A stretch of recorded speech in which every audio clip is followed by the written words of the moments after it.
کیا کبھی ایسا ہوا ہے کہ چند نوجوانوں نے صرف ایمان کی خاطر اپنا شہر، اپنی قوم، اپنی جانیں سب کچھ چھوڑ دیا ہو؟ کیا کبھی ایسا ہوا ہے کہ اللہ نے وقت کو روک دیا ہو، صدیاں گزر گئیں مگر وہ سوئے رہے؟ اور کیا یہ محض ایک کہانی ہے یا قیامت تک زندہ رہنے والا پیغام؟ یہ وہ راز ہے جسے قرآن نے سورۃ الکہف میں محفوظ کر دیا۔ سورۃ الکہف، قرآن مجید کی وہ عظیم سورت جو فتنوں کے اندھیروں میں نور ہے۔ یہ سورت صرف ایک واقعہ نہیں سناتی، بلکہ یہ ایمان، آزمائش، وقت، طاقت اور حقیقت کا امتحان ہے۔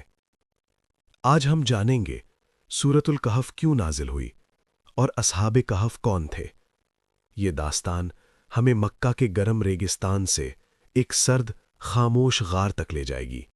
یہ مکہ کا دور تھا، اسلام پھیل رہا تھا اور قریش بے چین ہو چکے تھے۔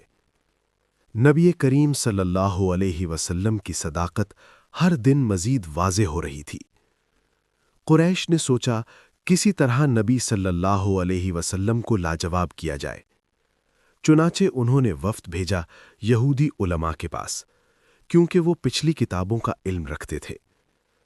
یہودی علماء نے 3 سوال دیے۔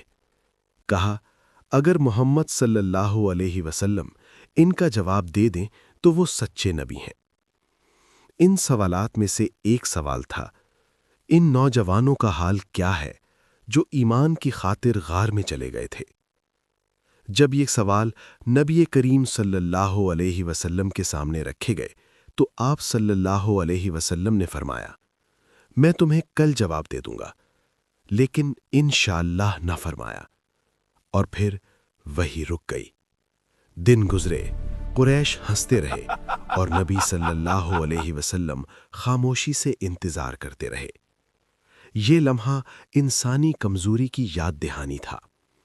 اور پھر آسمان کھلا، جبرائیل امین نازل ہوئے۔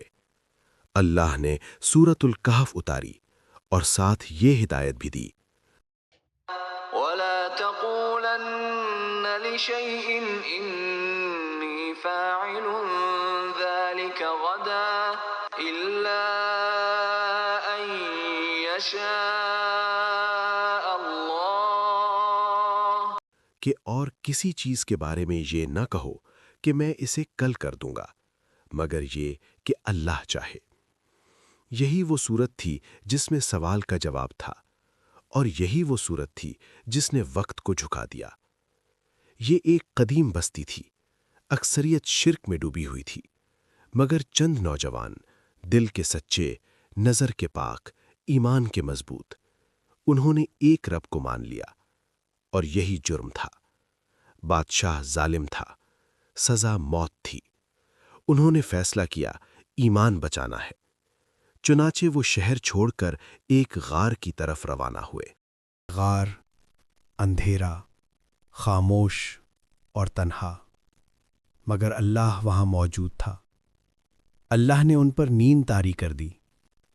دن نہیں، مہینے نہیں، سال نہیں، 309 سال۔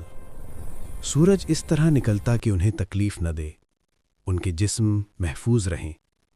یہ وقت کی قید سے آزادی تھی۔ پھر ایک دن آنکھ کھلی۔ جب آنکھ کھلی، غار کی خاموشی وہی تھی، ہوا وہی تھی، جسم بھاری تھے مگر سلامت۔ وہ ایک دوسرے کی طرف دیکھتے ہیں، حیرت اور الجھن۔ کوئی کہتا ہے، ہم کتنا سوئے ہوں گے؟ دوسرا جواب دیتا ہے، ایک دن یا اس سے بھی کم۔ بھوک نے حقیقت کا احساس دلایا۔ فیصلہ ہوا کہ شہر سے کھانا لایا جائے، مگر احتیاط کے ساتھ کہ کہیں پہچان نہ لیے جائیں۔ ان میں سے ایک نوجوان چاندی کے سکے لے کر شہر کی طرف بڑھتا ہے، مگر جیسے ہی وہ بستی میں داخل ہوتا ہے، وہ رک جاتا ہے۔ گلیاں وہ نہیں تھیں، چہرے بدل چکے تھے، لباس بدل گئے تھے، زبان وہی، مگر لہجہ بدل گیا تھا۔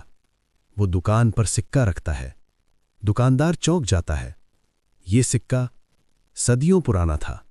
خبر پھیلتی ہے، لوگ جمع ہو جاتے ہیں، سوال پر سوال، اور پھر وہ حقیقت سامنے آتی ہے جسے سن کر دل لرز جاتا ہے۔ تم جس شہر سے آئے ہو وہ تو صدیوں پہلے مٹ چکا، اب یہاں شرک نہیں، توحید ہے، اب ایمان جرم نہیں، شناخت ہے۔ لوگوں کو سمجھ آ جاتا ہے یہ وہی نوجوان ہیں جن کا ذکر کتابوں میں تھا، جنہیں اللہ نے نشانی بنا دیا تھا۔ وہ سب دوبارہ غار کی طرف لوٹتے ہیں۔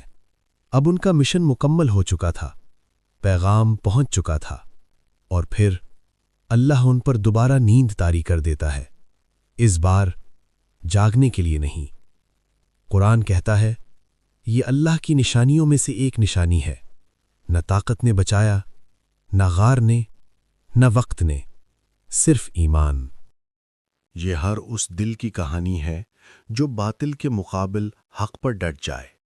وقت بدل جاتا ہے، دنیا بدل جاتی ہے، مگر اللہ کے لیے کھڑا ہونے والا کبھی ضائع نہیں ہوتا۔ جب انسان اللہ پر چھوڑ دیتا ہے تو اللہ وقت، تاریخ اور تقدیر بدل دیتا ہے۔ سورۃ الکہف ہمیں یاد دلاتی ہے فتنوں کے دور میں ایمان بچانا ہی سب سے بڑی کامیابی ہے، اور یہی وجہ ہے کہ رسول اللہ صلی اللہ علیہ وسلم نے فرمایا، جمعے کے دن سورۃ الکہف پڑھنے والا 2 جمعوں کے درمیان نور پاتا ہے۔